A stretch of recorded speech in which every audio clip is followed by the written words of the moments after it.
On August 21, 1831, in Southampton County, Virginia, a preacher named Nat Turner led a rebellion that would echo across the United States and beyond. Though violent and short-lived, this uprising became one of the most significant acts of resistance during the era of American slavery. Hey everybody, welcome to this channel where we bring you stories that shaped our past and continue to affect our present. And today, we're talking about the legacy of Nate Turner's rebellion. Now, if you're like me, you probably first heard about Nate Turner in school.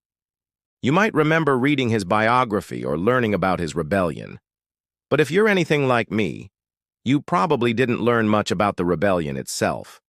We probably learned about its consequences and Turner's capture and execution, but not a lot about what actually happened. Well, today we're going to explore that.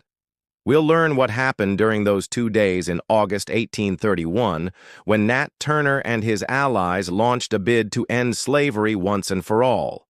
Now, before we dive into the events of the rebellion, let's take a look at who Nat Turner was and what motivated him to act. Nat Turner was more than a preacher. He was a revolutionary. Born enslaved in 1800, he learned to read and write in secret and devoured books, including the Bible, which he saw as a call to action. Turner believed he was chosen by God to end slavery and free his people. His intelligence, religious fervor, and natural leadership made him both a threat to the institution of slavery and a beacon of hope to the oppressed. The seeds of discontent were sown early. In 1816, Turner was hired out to work at a plantation near Jerusalem, Virginia. There, he witnessed firsthand the horrors of slavery and developed a deep hatred for his enslavers. He also began to experience religious visions that he interpreted as a call to action. Determined to resist, Turner joined forces with other rebels and planned his infamous insurrection. On August 21, 1831, Nat Turner and his co-conspirators struck. Their target? Southampton County, Virginia.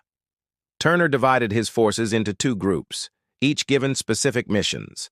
His own team, numbering around 40, aimed to seize key locations, disrupt plantations, and liberate fellow slaves. Meanwhile, another rebel group under the command of Samuel and John Tassin led a parallel attack. Armed with axes, knives, and determination, Turner's forces moved swiftly through the countryside. They broke into homes, killing about 55 white people, including women and children. No quarter was given or expected. The rising was swift and deadly. It was also personal. Enslaved people who refused to join the revolt were often killed. Turner's group killed several family members of Thomas R. Gray, a man who had mistreated Turner in previous years. As news of the uprising spread, panic seized the county. Plantations were abandoned, families fled, and entire communities were thrown into chaos. By the end of the second day, over 50 white people lay dead. The revolt was audacious but ultimately doomed to fail. Turner himself admitted that his vision of liberating all the South's enslaved people was too grand to succeed. While his plans to seize key buildings and arm enslaved people failed, he did manage to inspire fear and awe. Turner's daring assault on multiple plantations left an indelible mark on the region. One witness recalled seeing bodies mutilated, houses burned, and fields abandoned. The violence shook the foundations of the Southern way of life. In response, Virginia mobilized a massive manhunt. Militia groups, local militias, and even regular troops were deployed to hunt down the rebels. Governor John Floyd offered a reward for Turner's capture, dead or alive, and many Virginians took up the offer. Within weeks, most of the rebels were captured or killed. Turner, however, remained elusive. For 6 weeks he evaded his pursuers, hiding in swamps and moving from one location to another. During this time, he gained both notoriety and support. Some believe that as many as 400 enslaved people joined Turner's cause, forming a kind of underground network. However, the reality is that very few people helped Turner because most were afraid of the repercussions if they were caught. Still, the fact that anyone wanted to be involved in such a dangerous affair shows how desperate the situation was. Finally, On October, Turner's luck ran out. He was discovered hiding in a well on the property of a family that secretly harbored him. Turner was taken to trial. The proceedings were swift and brutal. Turner was denied a fair trial and convicted on the charge of murder. On November, he was executed by hanging in Jerusalem, Virginia. The spectacle drew a crowd of over 2,000 spectators, and despite the gravity of his crimes, some white Virginians protested the harsh sentence. Others argued that the only suitable punishment for treason was death. In the end, Turner's execution was carried out without mercy. After Nat Turner's execution, the state of Virginia responded with swift and severe measures. Slave patrols, which had previously focused on enforcing labor discipline among enslaved people, now turned their attention to hunting down any suspected rebel sympathizers. Even rumors could get someone arrested. Also, many black people were arrested and put into prison based solely on the color of their skin. White Virginians joined this crusade, eager to prove their loyalty to the system that benefited them so greatly. This resulted in at least 55 innocent people being killed and hundreds more imprisoned. Most were released after a short time, but not before their reputations were ruined. But the consequences went beyond immediate reactions. The fear and anger generated by Turner's rebellion led to changes in laws and customs across the South. Many states tightened slave codes, making it illegal to gather in large numbers, travel without permission, or even leave the state without a master's consent. Religious gatherings were targeted as potential hotbeds of rebellion, and preachers were often closely monitored. Education for enslaved people was curtailed, seen as a potential tool for inciting unrest.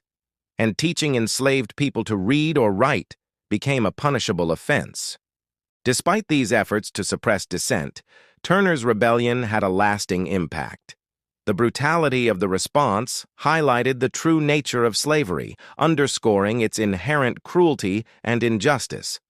This contributed significantly to the growing abolitionist movement, which sought to end slavery on moral grounds. Turner's story became a powerful symbol in abolitionist campaigns, depicting the courage of those who resisted oppression and the lengths to which slaveholders would go to maintain control. Though often overshadowed by larger historical moments like the Dred Scott decision or the Lincoln-Douglas debates, Nat Turner's rebellion remains a pivotal event in American history. It was a dramatic challenge to the foundation of a society built on racial inequality.